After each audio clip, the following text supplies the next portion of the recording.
Sa second stop ng ating mga biyaheng pampasko, papasyal naman tayo sa Batangas. Ang sikat nilang kapeng barako, abay, hinahalo na rin sa isang putahing pwedeng handa sa Noche Buena at sinubukang lutuin ni Rita, Daniela at Mike Dan.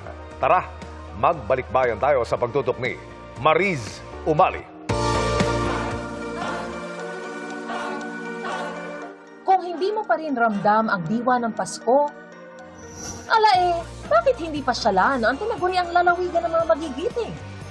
Ang Batangas. Dito, bawat bayan, palaban ang Christmas display at mga ilaw. Hindi rin siyempre kompleto ang Pasko kung walang kainan. Bukod sa Christmas festivities, ipinagdiriwang din ng probinsya ngayong Disyembre ang kanilang 444th founding anniversary sa Alae Festival. Itinuturing ang Alae Festival na mother of all festivals ng aming lalawigan.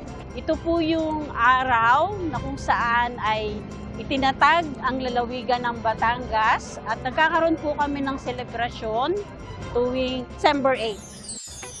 Bilang parte ng Alae Festival, nagbukas din sila ng community market dito sa kahabaan ng JP Laurel Highway, kung saan may mahigit 100 merchant booths na mabibilhan. Pero ang kinaganda rito, hindi mo na kailangang lumayo para masubukan ang mga sikat na produkto ng mga bayan dito sa Batangas. Ang hilerang ito designated para sa mga produkto ng iba't ibang bayan at lungsod sa Batangas. Nakalagay po doon, the House of Tilapia Yes po. Festival. Every June po. I'm sure Opo. meron tilapia dito Yes po. somewhere. Ayan. Dried Ano orange to? tilapia Dried or orange tilanggit. tilapia o tilanggit. Opo, Hindi ba yung nila. mga tilapia po, normally mga ganyan Opo, kalalaki? ito po o yung mga- maliliit na tilapia na hindi na siya, parang hindi na siya lalaki. Kaya ginagawa pong, Parang danggit. danggit. Ito po, tilanggit dito sa bayan ng Laurel, dito sa Batangas. O, di ba? Sa mga party, may Tagayan din. May pambato dyan ang San Juan, ang kanilang langbanog. So, ako po ang, ang sasalok. Ayan. So, sasalok na tayo. Ayan. Barik. O, cheers! Lasing na ako. Joke lang. Masarap! May sarili ring ipinagmamalaking kakanin ang bayan ng Rosario. Ito raw po yung kanilang produkto na sinukmani na gawa sa bigas na malagkit na nilagyan ng asukal tsaka ng gata.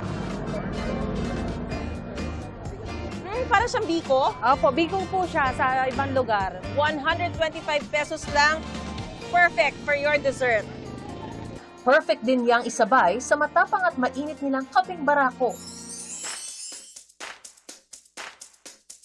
Ang produktong tatak Batanggenyo, ginawa ring special ingredient sa putahing pwedeng ipanghanda ngayong Pasko, ang barako ribs. Sinubukan niyang gawin ni na Sparkle Stars Rita Daniela at Mike Tan. Una po is i-rub natin siya ng salt, both sides po. So rock salt siya. Sunod natin yung black pepper, and the last one is yung ating barako. Ilalagay na po natin yung, syempre kapeng barako, Kapeng barako. no? Ang kape nagbibigay ng tamang pait at magandang kulay sa pork ribs. Hindi lang basta drink ang magpapagising sa inyo. Pork ribs na rin. Kasi hindi nawawala yung pagiging Batanggenyo niya. Lasang-lasa mo yung kapeng barako. Andun yung pait, andun yung alat, andun yung pepper. Galing! Ang sarap. Ito yung busog ka na, gising ka pa.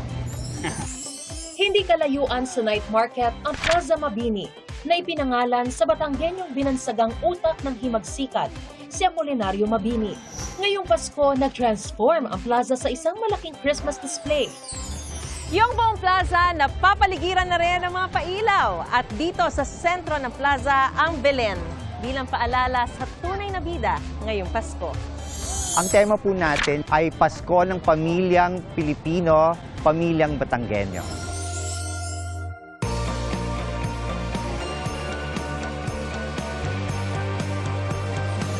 Mula sa mga magarbong mga pailaw, nakatatakam ng mga pagkain at mga produktong proudly Batanggenyo, ganito ipinagdiriwang ng lalawigan ng Batangas ang Paskong Pinoy.